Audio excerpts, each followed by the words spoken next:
बिहार में चुनावी हलचल तेज हो चुकी है और सीट शेयरिंग को लेकर सियासी पारा चढ़ा हुआ है। एनडीए गठबंधन में शामिल पार्टियों के बीच सीटों के बंटवारे को लेकर लगातार खींचतान जारी है। चुनाव आयोग कभी भी तारीखों का ऐलान कर सकता है। ऐसे में हर दल अपनी स्थिति मजबूत करने में जुट गया है। बीते शनिवार को बीजेपी अध्यक्ष जेपी नड्डा ने पटना में बड़ी बैठक की, जिसमें आगामी विधानसभा चुनाव को लेकर रणनीति का मंथन हुआ। बीजेपी और जेडीयू गठबंधन के दो मजबूत स्तंभ हैं, लेकिन चिराग पासवान की पार्टी भी इस बार ज्यादा सीटों की मांग के साथ पूरी ताकत से मैदान में है।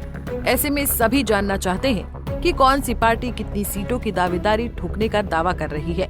आइए इस वीडियो में एनडीए के सीट फॉर्मूले को समझने की कोशिश करते हैं। दरअसल बिहार में चुनावी तारीखों के ऐलान से पहले ही राजनीतिक दलों ने अपने अपने दांव चलने शुरू कर दिए हैं। एक तरफ महागठबंधन है तो वहीं दूसरी तरफ एनडीए गठबंधन है। बिहार में धीरे धीरे चुनावी माहौल सचता जा रहा है।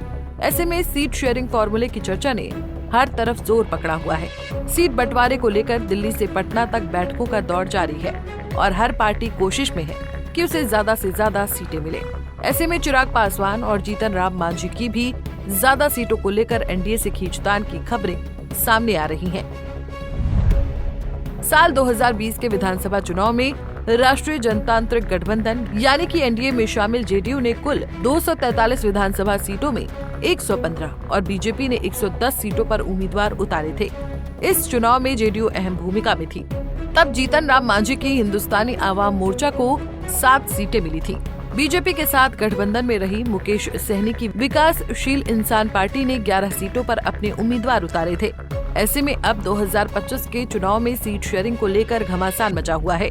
जानकारी के मुताबिक बिहार चुनाव 2025 को लेकर एनडीए के भीतर सीटों के बंटवारे पर भाजपा और जेडीयू के बीच लगभग सहमति बनती दिख रही है। खबरों के मुताबिक दोनों दल मिलकर कुल 243 विधानसभा सीटों में से करीब 100 से 105 सीटों पर आपस में हिस्सेदारी करेंगे। इसमें जेडीयू को करीब 102 से 103 सीटें मिल सकती हैं, जबकि भाजपा को 100 से 102 सीटें मिलने की संभावना है। बाकी सीटें छोटे सहयोगी पार्टियों के बीच बांटी जाएंगी। लोक जनशक्ति पार्टी रामविलास को लगभग 20 से 25 सीटें मिल सकती हैं, जबकि हिंदुस्तानी आवाम मोर्चा को 6 से 7 और राष्ट्रीय लोक मोर्चा को 4 से 5 सीटें मिलेंगी। लोक जनशक्ति पार्टी रामविलास की ओर से चिराग पासवान करीब 40 सीटों का दावा ठोक रहे हैं। वहीं हिंदुस्तानी आवाम मोर्चा की ओर से जीतन राम मांझी भी 17 से 18 सीटों की उम्मीद लगाए बैठे हैं। लेकिन अगर एनडीए गठबंधन के समीकरण को देखें तो दोनों ही पार्टियों को इतनी सीटें मिलना मुश्किल नजर आता है। बहरहाल आरजेडी की ओर से तेजस्वी यादव ने तो सभी 243 सीटों पर लड़ने का ऐलान किया है। तेजस्वी यादव के ऐलान से कांग्रेस के लिए खतरे की घंटी बज गई है। बिहार में चुनावी गठबंधन की सफलता की पहली कसौटी सीटों का सही बंटवारा होता है। जब गठबंधन के अंदर सीटों के विभाजन पर मतभेद उभरते हैं तो उसकी मजबूती पर असर पड़ता है। बिहार जैसे राज्य में जहां जातिगत समीकरण और क्षेत्रीय ताकतें बड़ी भूमिका निभाती हैं, वहां सीटों का बंटवारा करना बेहद नाजुक काम बन जाता है। वहीं चुनाव में जीत हासिल करने के लिए गठबंधन को अपने उम्मीदवारों को सही जगह पर उतारना बेहद जरूरी होता है। सीटों के बंटवारे की अंतिम घोषणा के बाद ही चुनावी नीतियां स्पष्ट होंगी। ये जानना भी दिलचस्प होगा कि कौन से नेता किस गठबंधन के टिकट पर किस क्षेत्र से चुनाव लड़ेंगे।